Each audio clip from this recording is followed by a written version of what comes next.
बच्चों, आप सभी का हमारे YouTube channel Ajay English classes Pratapgarh में स्वागत है।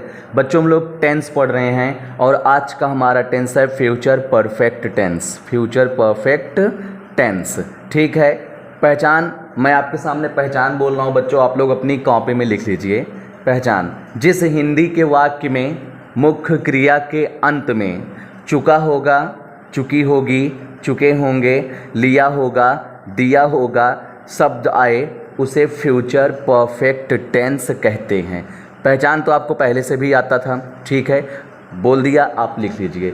नियम सुनिए बच्चों, भाई हम लोगों को बनाना कैसे है भाई, नियम उयम तो पता होना चाहिए ना। तो नियम होता है बच्चों सब्जेक्ट प्लस विल हैव अथवा शैल हैव प्लस वर्ब की थर्ड फॉर्म प्लस ऑब्जेक्ट या अदर वर्ड। भैया ये हमारा नियम है, आपको पता होना चाहिए। दो लोगों के साथ शैल हैव लगाना है, किसके किसके, आई और वी के साथ आप शैल हैव लगाएंगे बच्चों।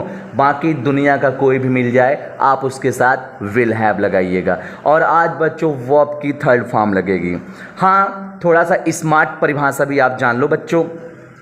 स्मार्ट परिभाषा ये है बच्चों कि फ्यूचर में कोई काम किस समय तक कंप्लीट हो चुका होगा, मतलब फ्यूचर में किसी काम के मतलब पूर्ण होने का, ठीक है, ये आज हमारा टेंस बोध कराएगा, ठीक है ना। और हाँ, एक चीज़ और है भाई, इसमें भी जैसे आप लोग पास्ट परफेक्ट में नहीं पढ़े थे कि डॉक्टर के आने से पहले मरीज मर चुका था, दो एक्शन था ना, वैसे भैया फ्यूचर में भी, फ्यूचर परफेक्ट में भी बताया जाएगा एक एक्शन से पहले ये एक्शन हो चुका होगा, ऐसा बताया जाएगा कि डॉक्टर के आने से पहले रोगी मर चुका होगा, ठीक है ना। इस एक्शन से पहले ये एक्शन हो चुका होगा या इस टाइम तक ये काम हो चुका होगा, ये हमारा फ्यूचर परफेक्ट टेंस है। तो बच्चों तैयार हैं, कुछ ट्रांसलेशन कराऊंगा और आपसे गुजारिश है, विनती है, निवेदन है कि आप लोग अपना Ajay English classes Pratapgarh YouTube channel को जरूर, क्या कहते हैं, ढेर सारा प्यार दीजिए। अब चलिए, अब मैं आगे बढ़ता हूं और आप लोगों को ट्रांसलेशन समझाता हूं। जैसे मान लीजिए मैं पहला दो एक्शन वाला ट्रांसलेशन बोल रहा हूं, सुनिएगा, सुनिए। डॉक्टर, ये वाला बोल दूं भैया, बहुत प्रचलित है।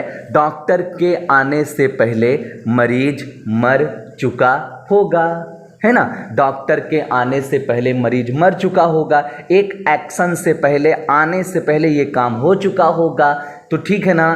तो दो वाक्य है ना, एक है डॉक्टर का आना और दूसरा है मरीज का मरना। तो पहले हम जो है, जो हो चुका होगा एक्शन, उधर वाला वाक्य पहले बनाएंगे भैया, ठीक है ना। और चुका होगा, चुकी होगी में ही बना देंगे, कहने का मतलब विल हैव अथवा शैल हैव लगा के बना देंगे। तो पहले बनाएंगे मरीज मर चुका होगा, सब्जेक्ट है मरीज, भैया लिखेंगे द पेशेंट, लिख दिए, लिख दिया ना बच्चों। अब इसको या तो शैल हैव दे दो या तो विल हैव।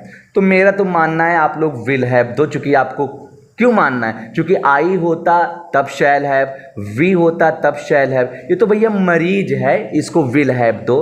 तो हो गया the patient will have, third form चाहिए, मरना का थर्ड फॉर्म, डाई का third form died, DIED, the patient will have died. अब जो पहले आया है उसको लिखेंगे बिफोर।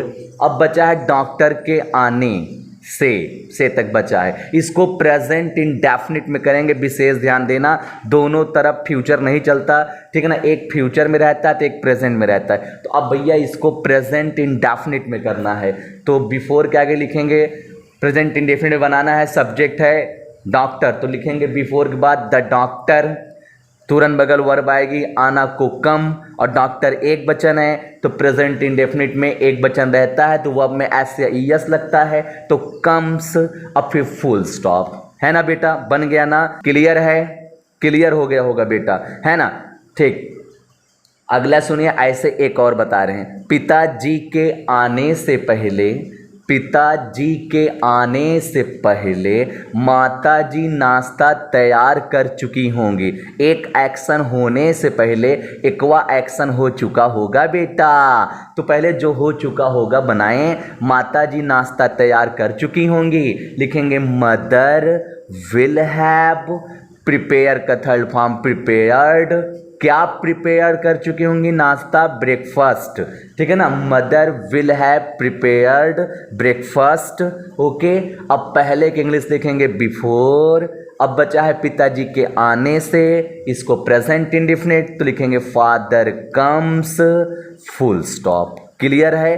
अब एक थोड़ा सा ट्विस्ट सुनिए, यही जहां पे पहले आ रहा है बेटा, अगर यहीं पे बाद आ जाए ना तो डरो मत, सुनो अजय सर से पढ़ रहे हो आप लोग, सुनो। जब बाद आ जाएगा ना बेटा, बनाना वैसे है, उधर वाला एक्शन पीछे वाला वाक्य आगे लाना है, आगे वाला वाक्य पीछे ले जाना है, लेकिन बेटा दोनों का टेंस आपस में अदल बदल देना है, उलट पलट देना है। जिसको आप लोग फ्यूचर परफेक्ट में कर रहे थे उसको प्रेजेंट इंडेफिनिट कर दीजिएगा, और जिसको प्रेजेंट इंडेफिनिट में कर रहे थे उसको फ्यूचर परफेक्ट में कर देना। क्लियर है। एक सुनिएगा, एक जैसे बोल दें बेटा, हाँ मान लो यही बोल दें, क्या कहते हैं, अध्यापक के, सुनिएगा, अध्यापक के, ठीक है ना, पहुंचने के बाद, अध्यापक के पहुंचने के बाद बच्चे शांत हो चुके होंगे। तो पहले उधर वाला ही वाक्य बनाएंगे, बच्चे शांत हो चुके होंगे, लेकिन बेटा अब की बार इसको प्रेजेंट इंडेफिनिट कर दो, तो लिखेंगे द चिल्ड्रेन, है ना, प्रेजेंट इंडेफिनिट करो, the children keep silent. Keep में एस या ईएस नहीं दे रहा हूं, क्यों?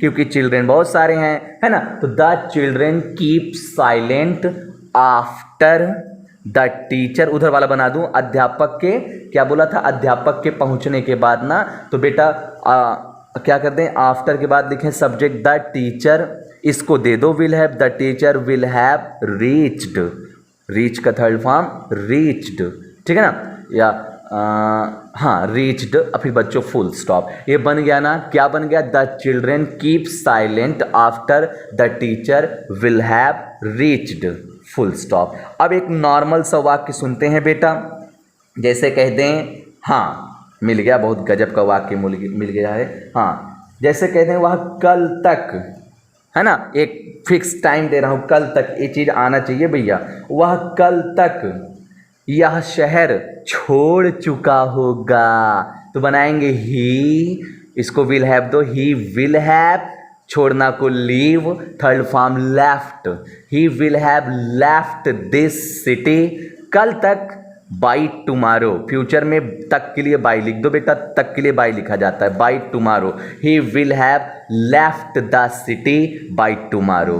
ठीक है ना, तो आपको समझ में आ गया होगा बेटा टॉपिक। और अगर नेगेटिव होता तो विल और हैव के बीच में नॉट रख देते, ठीक है ना, और अगर क्या से स्टार्टिंग होता तो विल या शैल को पहले करते, फिर सब्जेक्ट लिखते, फिर उसके बाद हैव लिखते। तो आप समझ रहे हो, आई होप समझ गए होगे। तो बच्चों कैसी लगी वीडियो कमेंट करिएगा, और Ajay English classes Pratapgarh channel को ढेर सारा प्यार दीजिएगा। तो अब ऐसी प्यारी सी वीडियो लेकर फिर से आपसे मिलूंगा, तब तक के लिए all the best and take care.